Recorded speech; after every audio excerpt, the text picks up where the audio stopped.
साथियों नमस्कार, मैं हूं नीरज पटेल और आप देख रहे हैं नेशनल जनमत। उत्तर प्रदेश के मुख्यमंत्री योगी आदित्यनाथ जी अपनी सरकार को यूं ही राम राज्य की संज्ञा नहीं देते। राम राज्य है तो इतना निश्चित है, यहां का शासन संविधान से कम और मनुस्मृति और धर्मशास्त्रों के हिसाब से चलाने की पूरी कोशिश की जा रही होगी। ये बात मैं यूं ही नहीं कह रहा। अगर राम राज्य में संविधान का शासन होता तो मिश्रा, बिंद, गौतम, पांडे की एक जैसी मौत होने पर इनके परिवार को समान मुआवजा मिलता, क्योंकि संविधान का आर्टिकल 15 कहता है देश के नागरिकों के साथ जाति, धर्म, भाषा, लिंग और जन्मस्थान के आधार पर भेदभाव नहीं किया जा सकता। मतलब उसकी नज़र में ये चारों बराबर हैं। लेकिन मनुस्मृति और धर्मशास्त्र कहते हैं नहीं, ये बराबर नहीं हैं, ये जातियों में बटे हैं और जाति के हिसाब से कोई उच्च है, कोई निम्न है, कोई छोटा है, कोई बड़ा है। मतलब इनमें गैर बराबरी है और इसी का पालन करते हुए योगी आदित्यनाथ जी उत्तर प्रदेश में मुआवजा बांटते हैं। हाल फिलहाल उत्तर प्रदेश में 4 मौत होती हैं, एक मिश्रा की, एक बिंद की, एक गौतम की, एक पांडे की। लेकिन योगी आदित्यनाथ जी राम राज्य की व्यवस्था के हिसाब से मिश्रा और पांडे परिवार को न सिर्फ अपने दरबार में बुलाते हैं बल्कि 10 लाख का मुआवजा देते हैं और दोषियों पर कार्रवाई करने का आदेश भी देते हैं। अब इस पूरे घटनाक्रम को विस्तार से समझ लीजिए। लखनऊ के विकास नगर क्षेत्र में 12 अक्टूबर को अमन कुमार गौतम, जो दलित समाज का एक युवक है, उसकी पुलिस कस्टडी में मौत हो जाती है। घटनाक्रम के बाद आजाद समाज पार्टी के राष्ट्रीय अध्यक्ष और नगीना सांसद चंद्रशेखर आजाद और समाजवादी पार्टी का प्रतिनिधि मंडल मृतक के घर पहुंचता है।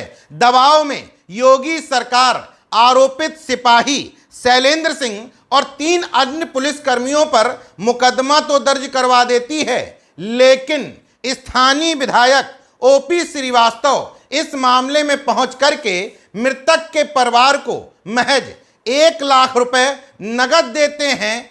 5 लाख रुपए देते नहीं हैं, दिलाने का आश्वासन देते हैं और परिवार की मांगों को मुख्यमंत्री तक पहुंचाने की बात कहकर वहां से चले जाते हैं। मतलब दलित युवक की मौत के बाद इतना संघर्ष करना पड़ता है, फिर भी बीजेपी की तरफ से 1 लाख रुपए का मुआवजा विधायक देने पहुंचते हैं। मुख्यमंत्री न परिवार को बुलाते हैं, ना ही इस मामले में सख्त रुख दिखाते हैं। हाँ, समाजवादी पार्टी का प्रतिनिधिमंडल जरूर अमन गौतम के परिवार को 2 लाख रुपए अपनी तरफ से आर्थिक मदद देता है। इसके बाद 19 अक्टूबर को जौनपुर जिले के शाहगंज क्षेत्र के बड़ौना गांव में मटरू बिंद नाम के एक शख्स की पुलिस कस्टडी में मौत होती है। पुलिस वाले कहते हैं मटरू बिंद ने जान दे दी, लेकिन मटरू बिंद की पत्नी निनका देवी और बेटी पूजा बिंद आरोप लगाते हैं कि उसके पिता को मारकर जबरन शौचालय में लटका दिया गया और भेद खुलने के डर से परिवार को डेड बॉडी सपुर्द करने से पहले ही जला दिया गया। इसके बाद समाजवादी पार्टी के 2 सांसद संत कबीर नगर से लक्ष्मीकांत निषाद और जौनपुर के सांसद बाबू सिंह कुशवाहा समेत सपाइयों का प्रतिनिधिमंडल पहुंचता है। मामला थोड़ा आगे बढ़ता है। इसके बावजूद भारतीय जनता पार्टी मुख्यमंत्री की तरफ से इस बिंद परिवार को कोई मुआवजा नहीं दिया जाता है। अब इसी तरह की घटना 26 अक्टूबर को लखनऊ के चिनट थाने में घटती है। मोहित पांडे नाम के एक युवक की पुलिस कस्टडी में मौत हो जाती है। मोहित पांडे की मृत्यु होने के बाद जितना मोहित पांडे का परिवार परेशान है, उतना ही अमन गौतम और मटरू बिंद का भी तो परिवार परेशान होगा। लेकिन राम राज्य का कानून कहता है कि मोहित पांडे के परिवार को न सिर्फ मुख्यमंत्री अपने दरबार में बुला करके सीधे सीधे 10 लाख का मुआवजा पकड़ा देते हैं, बल्कि चिन्हट थाने के एसएचओ अश्विनी चतुर्वेदी न सिर्फ हटाए बल्कि सस्पेंड भी कर दिए जाते हैं। इतना ही नहीं, अभी रामराज्य का अगला चरण देखिए। डिप्टी सीएम ब्रजेश पाठक भी इस परिवार से मिलने घर तक पहुंच जाते हैं। क्योंकि मीडिया में मोहित पांडे के समाज के लोगों की भरमार है, इसलिए जातिवादी मीडिया को भी तकलीफ हो जाती है।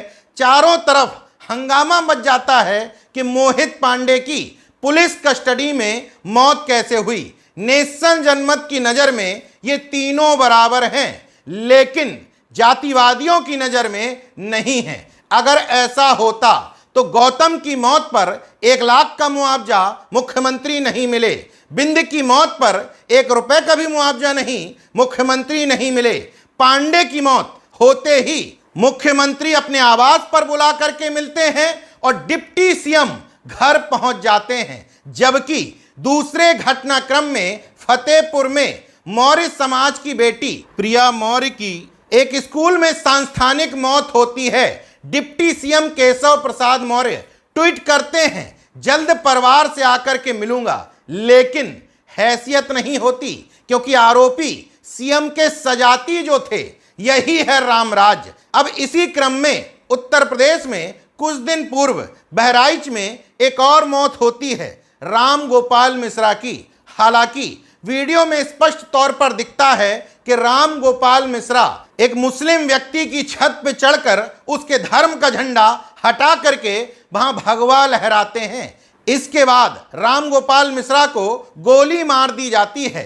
इस परिवार को भी योगी आदित्यनाथ अपने दरबार में बुला करके 10 लाख का मुआवजा पकड़ा देते हैं। अब सोचने की बात यह है कि योगी जी के इस रामराज्य में मुआवजा तय कैसे होता है। चलिए, राम गोपाल मिश्रा धर्म के काम में गया, सरकार के एजेंडे में ही धर्म शामिल है, तो आपने 10 लाख का मुआवजा और तमाम आश्वासन पकड़ा दिए, लेकिन वो 3 घटनाएं तो एक जैसी हैं। पुलिस कस्टडी में मौत की। अमन गौतम के परिवार ने तो यहां तक कहा कि वो देवी जागरण का चंदा इकट्ठा कर रहा था, उसी का पैसा उसकी जेब में मिला था। मतलब वो दलित भले ही था, लेकिन धर्म का काम तो कर रहा था।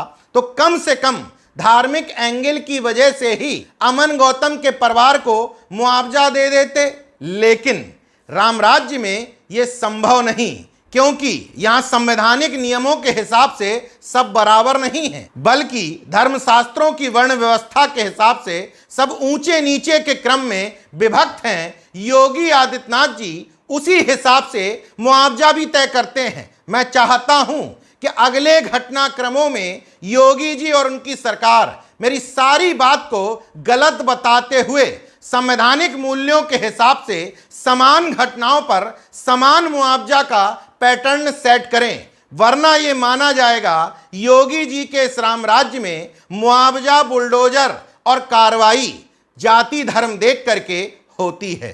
देखते रहिए नेशन जनमत, जागरूक और सजग बने रहिए। जय विज्ञान, जय संविधान, जय लोकतंत्र। धन्यवाद।